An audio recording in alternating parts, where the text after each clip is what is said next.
Hey everyone, I'm Coach Toni. Welcome to Coach Toni's Table, where the madness always meets the method. This is the writing on the board. Do we ever get downtime? Let's get into it.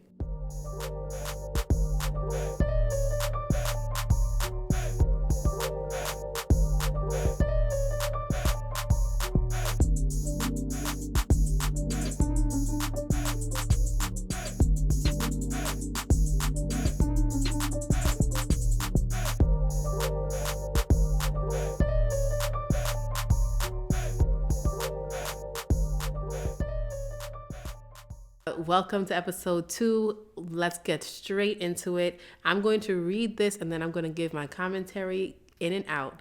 So this teacher writes, if the shade is down, I am unavailable. Before school and at lunch, leave me alone, respectfully. For me, first of all, amen, because I am so tired of us being available all the time. And this is not new, right? I don't know one school that I taught in where lunch was automatically respected. Okay, and I'm not even talking about like preps, because preps should be a time where teachers have time to grade, work in their classroom, do things, and my preps have been disrespected all the time. But as they are called preps, and as schools are, an all hands on deck kind of situation, I can understand why someone would say, I need you during a prep, even though I don't like it. But the amount of time someone has offered to have a meeting with me during my lunch. And when I was a new teacher, I used to accept that. I used to be like, okay. And as I got older, I realized it's not okay. Not okay at all. And I hope that this teacher has a way to be able to express this and not get slack for it. Now, the thing about it is, a lot of times, especially in bigger schools, there are different lunch times for different grades or whatever the case may be, but you need to respect someone's time. If they come in early, does not mean they want to speak to you. Does not mean that they want to talk to you. And it's not even about like being rude, right? It's just, that's still my time. What's the point of mandating a break, right? Or mandating that school starts at a certain time if you're going to break those boundaries? I think even for preps, we need to start to be very considerate of teachers' time. So what does that mean for everybody who's listening? If you are interviewing your principal, I forgot who first introduced that phrase to me, right? But if you're going to a new school, you're interviewing them more than they need to interview you, especially now, because chances are they need you more than you need them. So if you are going to a new school and you are interviewing the principal or interviewing the school, some things you might want to consider is, how respected are my preps and how respected are my break times? Because preps and break times are two different things. Now, on a tangent, on a tangent, I would love it if one of our preps became a break because sometimes when students just leave your classroom, your mind is going in 50 different directions. You need to just sit and breathe before the next crowd comes in. And preps are not technically for that, right? I've interviewed in schools where they're like, just so you know, we don't tolerate not doing work during preps or leaving the building during your prep. Like, you need to be doing work and you need to be getting this done. And I don't think people who say that really understand what it is to like just get through a period, right? Because the thing about it is, you can teach the same lesson the exact same way, and it will be responded to differently every single time, because we're teaching human beings that have feelings and emotions and they go through things. And so sometimes they come into the class, they're ready to learn, they're great. Sometimes they come to the class, they're in a whole mood.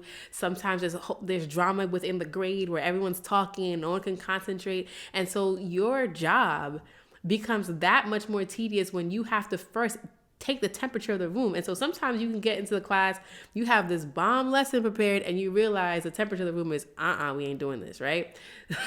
And so sometimes when you just barely get through, you need just time to sit and stare or eat or do anything else but think about work. That's how taxing your job is. So like I said, if you have a chance to interview principals, ask about that. When they say, do you have any questions? The answer is yes. And what you're going to ask is, how are breaks respected? Will I ever be required to do something during my lunch period?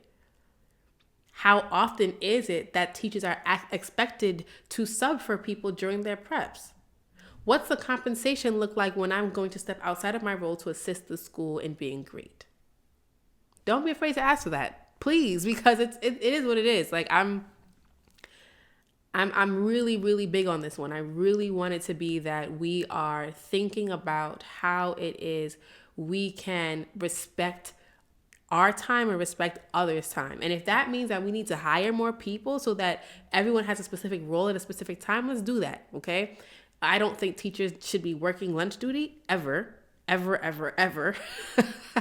I think teachers, if they do have time and feel inclined and have emotional space, can go down during lunch or join students during lunch. The pandemic has changed that for some people. We actually have to eat lunch with our students in some classrooms. But let's say pre or post, right? It should be that teachers can socialize with their students if they feel up to it. But they can also or should also be allowed to. I used to run to my car and eat in there and put my seat back and just breathe for a few minutes before I had to come back. And sometimes even that was impossible in certain schools where they didn't respect my lunch, where people would just come in and be like, can we meet now? Can we talk now? Can we do this now? Can you do that now? And I'm like, I actually learned from my mentor, Miss Robinson. She used to be like, it's my lunch, so no. And I used to think she was such a boss for doing that until I learned how to do it too. So those of you who are listening, to all my viewers, to all of my audience, you can do it too. Okay. And I guess this spans not only just the teaching profession, but just learn to respect your break. And that way you can put that much more into the time where it's supposed to be on and popping and performing and getting it to these kids, right? That's how it works. As always, I dedicate every episode to my baby brother. Those of you who do know or don't know by now, my brother recently lost his legs and I am his legal guardian. And his strength and his determination for me is unprecedented. Like I can't believe that he's still so motivated to see me succeed. So this is for him, as all episodes will be. Thank you for tuning in. Please tune into the next one.